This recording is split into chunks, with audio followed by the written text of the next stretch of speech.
bi ma ñëwee gis naa ni yëngu sportif maanaam tàggat yaram day loo xamante ne bii mënut a ñàkk ci ndaw te Thiès amu fi université bi benn infrastructure sportive boo xamante ni mën naa permettre étudiant bi bu wàccee dem def basket wala mu def football wala mu def leneen lu ko soob.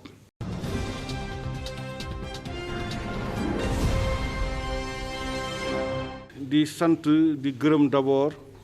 monsieur Cheikh Sall le directeur du CROUSTEI de Thiès bi mu amee initiative ne dafay développer basket à Thiès mu nekk lu nga xam ne nii fédération mënu si def lu muy di si kontaan parce que ñun suñu mission bi ñu état jox mooy développer promouvoir le basket. suñu gisee nag benn structure bu am solo bu nga xam ne nii muy université de Thiès mun décider ne day ñëw indi loxoom jàpp si développement basket bi ñun dañuy def lu muy tàccu moo tax tey mu ñëw fii pour xool d'abord waxtaan ak moom su projet bi xool waxtaan ak étudiants yi ñu xool dans quelle mesure université de Thiès bi nga xam ne nii dafa bëgg a développer basket bi mën na jouer rôle bu nga xam ne nii moom lañ ko war a jox. basket boo demee États-Unis universités yi ñoo koy développer Sénégal aussi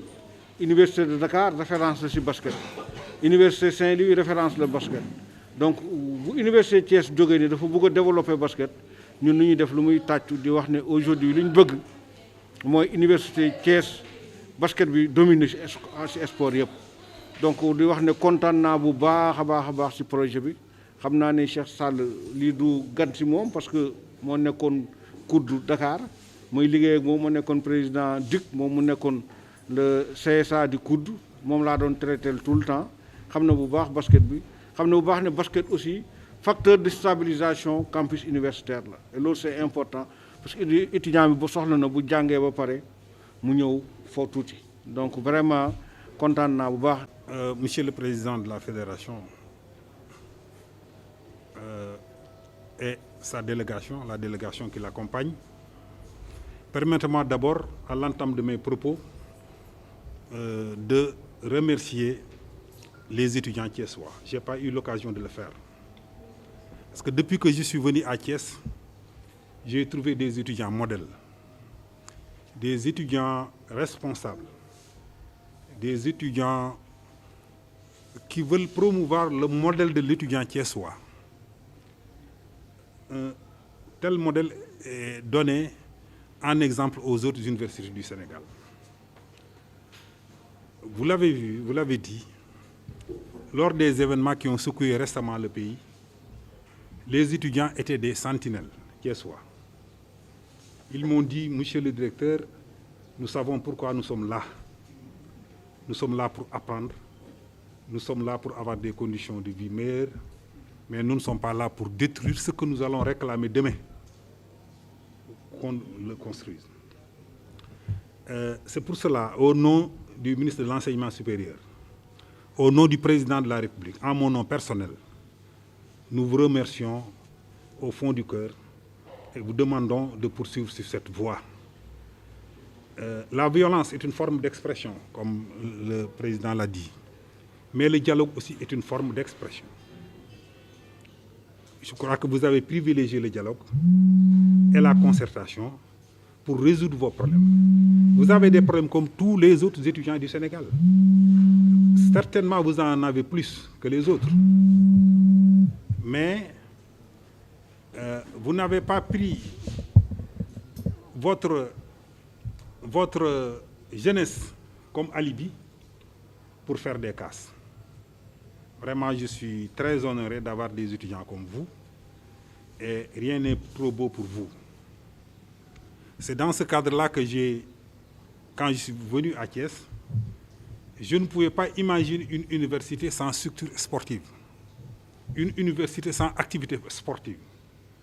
où les jeunes pourront déverser leur trop plein d'énergie.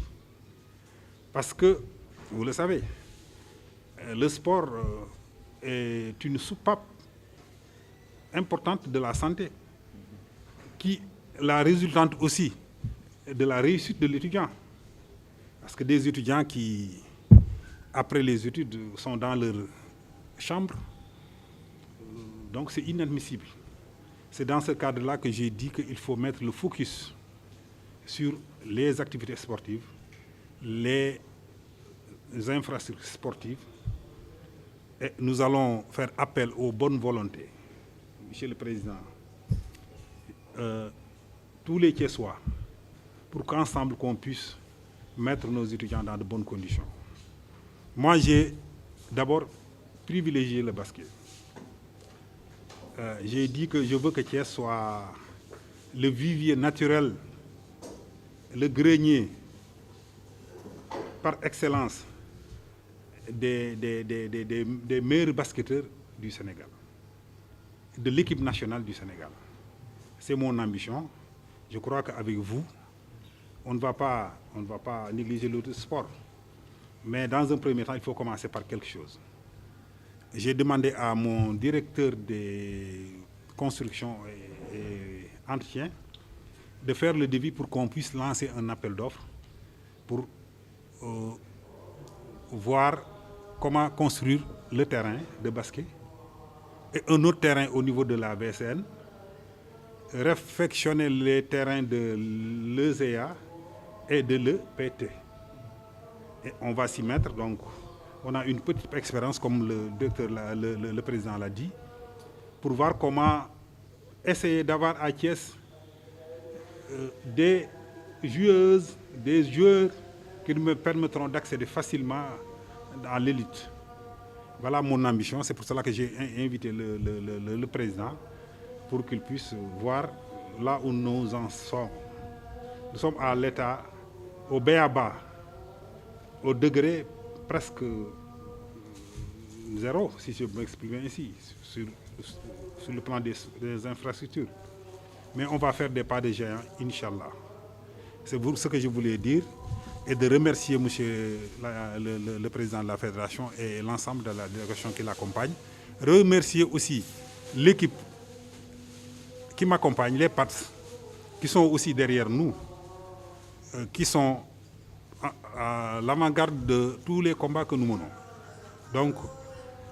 les syndicats sont toujours à mes côtés, les travailleurs sont toujours à nos côtés. Nous formons une équipe gagnante avec les étudiants, donc je crois que le meilleur reste à venir. Donc, je vous remercie, monsieur le président. Wa mani bima nuyo président Babacar Ndiaye ak ñim andal dama ni leen ñaan leen ngeen may ma wax sama mbekté ministre de l'enseignement supérieur mbekté président de la république mbektem Thiessois yépp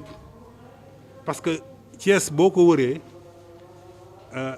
do ci gis fo xamanteni bi presque taal nañ ko wala yàq nañ ko ci événement yi nga xam amon na fi xagn na sax lool man nañ ni ma du sujet bi mais ku def lu reuy ñu war la wax lu reuy buñ la joxul lu reuy ma di leen sant ci turu ñooñu chef de l'État leen sant ci turu ministre de l'enseignement supérieur leen sant ci turu waa Thiès parce que problème yi ñenn ñi am ba gën taal yàq def lépp am ngeen lu ko raw maa ngi koy wax ñii ma nekkal naan leen étudiants yi am na léeg-léeg matelas yoo xam ne boo fa demee boo ko wane woon sax ñu génn ci yow mais ñi ngi muñ àndandoo ni ñoom maanaam waxtaanee seen xuloo waxtaan mooy seen xuloo lu ñu nar a dem di yàq di sànni xeer di toj ak yooyu dañ koy waxtaanee tant que ñi ngi mën a dialoguer dinañ dialoguer tant que ñi ngi mën a indi ay solution dinañu indi ay solution étudiants yooyu nag ñoo fi nekk ñoo nekk ni tey jii lépp lu ñuy def dañ koy ànd ak ñoom waxtaane kook ñoom juboo ceeg ñoom bi ma ñëwee gis naa ni yëngu sportif maanaam tàggat yaram day loo xamante ne bii mënut a ñàkk ci ndaw te Thiès amu fi université bi benn infrastructure sportive boo xamante ni mën naa permettre étudiant bi bu wàccee dem def basket wala mu def football wala mu def leneen lu ko soob day wàcc nekk ci néegam loolu nag maanaam mënut a wéy parce que bisa ngi ñëw tamit xañ nañu toq ci loolu moo tax ma ni tamit nañ leen dimbali jàppale leen ñu commencé ci li nga xamante ni bi yaakaar nañ ni moo gën a jàppandi muy basket bi kii di Babacar Ndiaye maître di sama xarit di sama rakk ñu pendant beaucoup d'années ñu ànd gérer COUD université basket ba fa nekkoon doon yàlla teg ko ci bopp fédération bi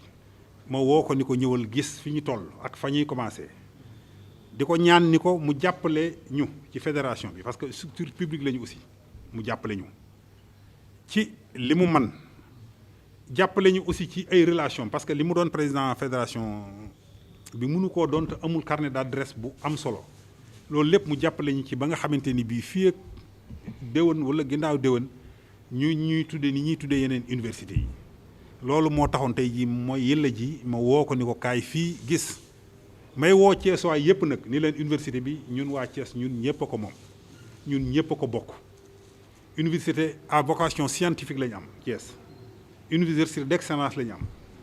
ah kon nag université booba boo amee doom yoo xamante ni bii tamit mucc nañu ayib da nga leen di jàppale maa ngi woo képp ku juddoo Thiès muy ministre muy député muy képp sama appel bii lu am solo la ngeen ñëw ñu jàppale étudiant Thiès waay yi ku ci nekk fa nga dëkk boo fa delloo woon li ñu naan delloo mbattu ci ndaala ah lu bari dina wàññeeku parce que am na loo xamante ni ñun ñoo ko mën a def ñun ñi dëkk Thiès kon nag Thiès waay yi vraiment ubbil nañ leen suñu bunt muy université muy raay muy feneen ngeen ñëw jàpp ci Thiès am nay cadre xam nañ ko am nañu ñoo xamante ne am nañ ndombay tànk xam nañu ko nañoo ñu dellu si vraiment delloo njukkal parce que suuf bu sutante dañ koo jël loolu nag laa bëggoon vraiment seede ko wax ko muy appel boo xamante ni bii monsieur le président ndimbal da cee fekk loxol borom na Thiès ñëw jàppale Thiès na Thiès ñëw jàppale université na Thiès ñëw jàppale raay bu ku nekk indee tuuti maanaam dañuy sangalañ dooleem bariwul waaye bu ñu booloo watu weñ sangalañ dooleem bariwul waaye bu ñu booloo gis nga sangalañ ñu tungoom weñ di dem ak moom te ku ci nekk 1/100 motoo ko ci kii waaye nag wolof da caa teg ni nañ bokk fu ñu jëm bi bii sangalañ jàppee jëm ne bay jàpp de jëm ñee tamit du sotti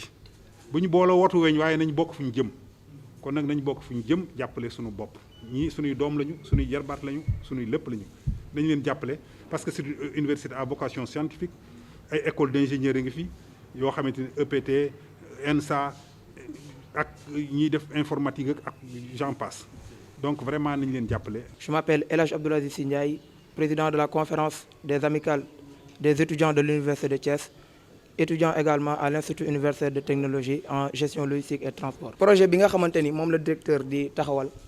mook projet yi nga xamante ni moom la fi nekk di taxawal depuis ba mu fi ñëwee ba léegi ñoo ngi koy gis ñu ngi ci teg suñu bët ku xool campus social bi ni mel ni nga xam ne melu woon nii avant muy ñëw donc mi ngi def ay avancées significatives yoo xamante ne mi ngi jàppale université Thiès pour mu màgg parce que université Thiès soxla na màgg tamit